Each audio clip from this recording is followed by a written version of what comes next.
Rigathi Gachagua is asking retired President Uhuru Kenyatta that after resigning from Azimio la Umoja, he is welcoming him to join the UDA party. Welcome to the Bold Analysis. My name is Kevin Oduor. In this episode, I'm going to look at how the shadow of former President Uhuru Kenyatta seems to be disturbing Rigathi Gachagua's quest to be Mount Kenya kingpin. What exactly do you think is the problem? I need to start with this explainer. There is what has been said in public that President Uhuru Kenyatta is resigning from Azimio la Umoja. And I think the population is being told that signals the end of Azimio la Umoja.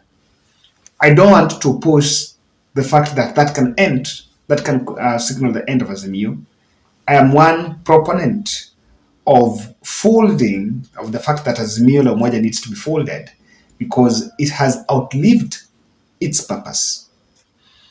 President Uhuru Kenyatta is supposed to leave active politics 3 months after leaving office so that he can move and take his retirement benefit. But the UDA politicians have crafted two narratives to it. That number one, he is going to leave Azimio la Umoja. And so because of leaving Azimio la Umoja, I listened to Dente Nyoro saying in Malava yesterday. Today, Rigathi Gachagua was saying in Nyeri that akitoka Azimio, akuje huku Kenya Kwanza, rudi huku nyumbani.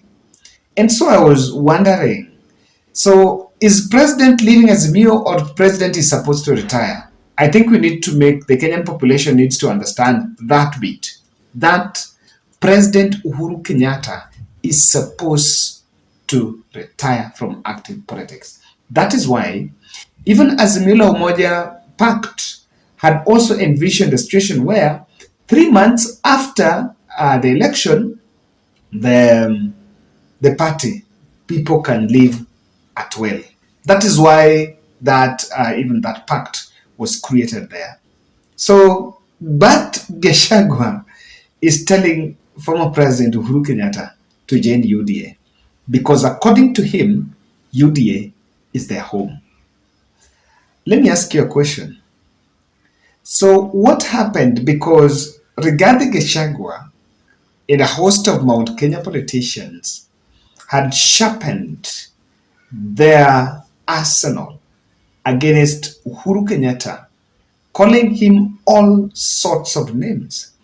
And they have even demeaned Uhuru Kenyatta administration by a very demeaning statement that we want to return Kenya where Kibaki left it. And I've always asked you more than once here that where President Uhuru Kenyatta is seated, he was in government with William Ruto as a deputy for 10 years. Rigathi Gachagua was a member of parliament. A host of members of parliament from Mount Kenya were with Uhuru Kenyatta. When Uhuru hears them saying, we want to turn Kenya where Kibaki left it, how does Uhuru feel? I've always asked that. So all of a sudden, Uhuru has become a saint in the eye of Rigathi Gachagua, and he is no longer the person that Rigathi was calling names. Guys, kindly subscribe to our channel, click the notification bell, and also like our video. I normally insist on writing because that's how the video rating is advanced, or that's the algorithm that YouTube uses to make sure that our videos get more rating. Guys, so that he's I want to tell you something. I don't know whether I'm the only one making this observation. Kenya Kwanza have rolled back their sleeves and are back in offices working.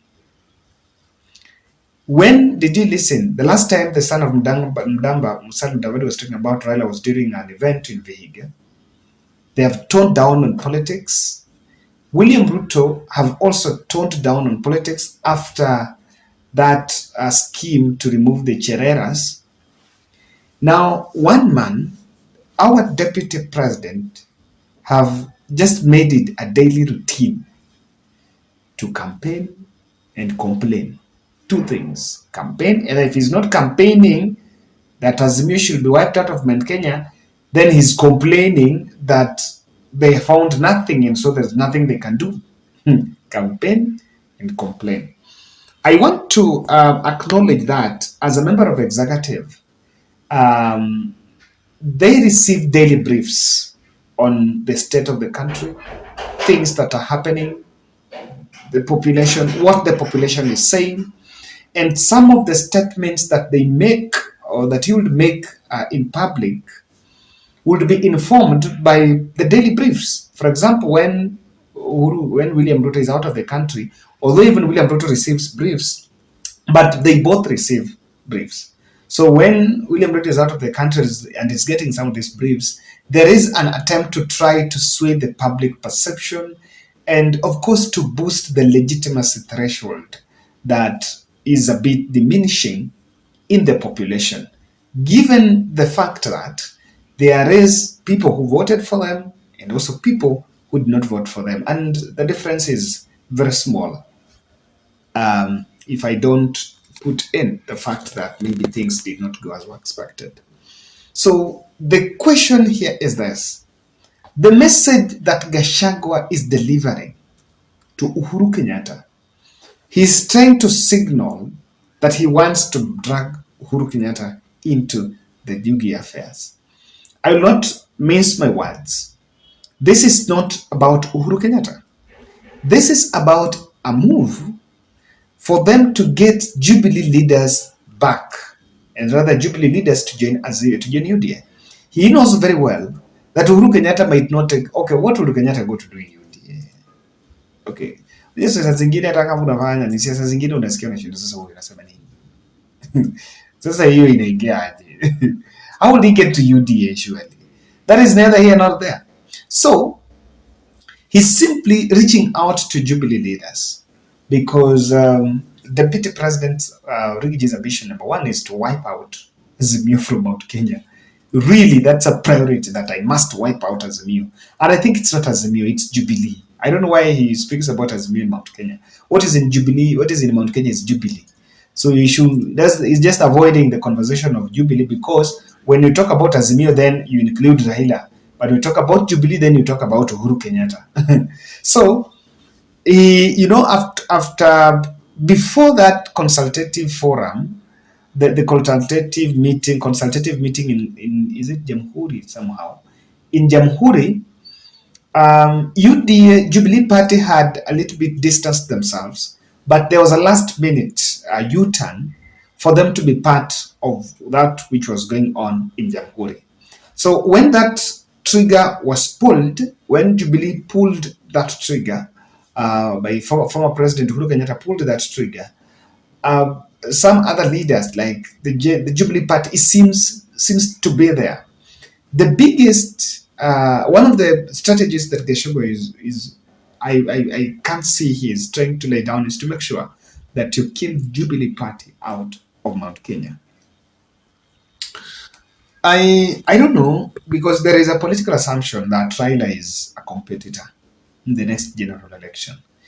If someone is going to plan with Raila in the ballot, then that person is getting it wrong.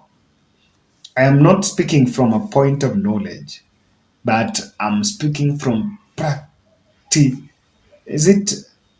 from general practice worldwide. I see Raila not being in the ballot, but the political class are simply talking about, it's about Raila. Although I don't know why Raila is the conversation, and everyone seems to be thinking about that. And remember, this is coming after what I believe was David Murade's personal mind that, as things stand now, our candidate is Raila Odinga. There is the deputy president would actually want to neutralize Uhuru Kenyatta's bit of that influence that he has. I agree with the pundits who say that not that Uhuru Kenyatta is totally out in the dark. No, he's still there. His shadow is still there.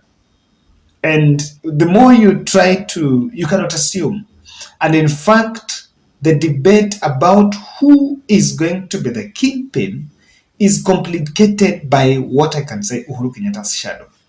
And the deputy president would automatically rise to that position if he is not yet, with endorsement of former President Uhuru Kenyatta. Because if Uhuru Kenyatta is to work with him, then what are you saying, or what is really on table? What that means is the legitimacy of Uhuru Kenyatta endorsing him is big. Of course, that is the Mudabaki of the region. We seems to be putting an act together for the re-election bid, and the DP have realized that all factors kept constant, anything can change, anything can happen. If Raila is not on ballot, must Ruto pick a running mate? Must Ruto pick Gachagua? Not a man.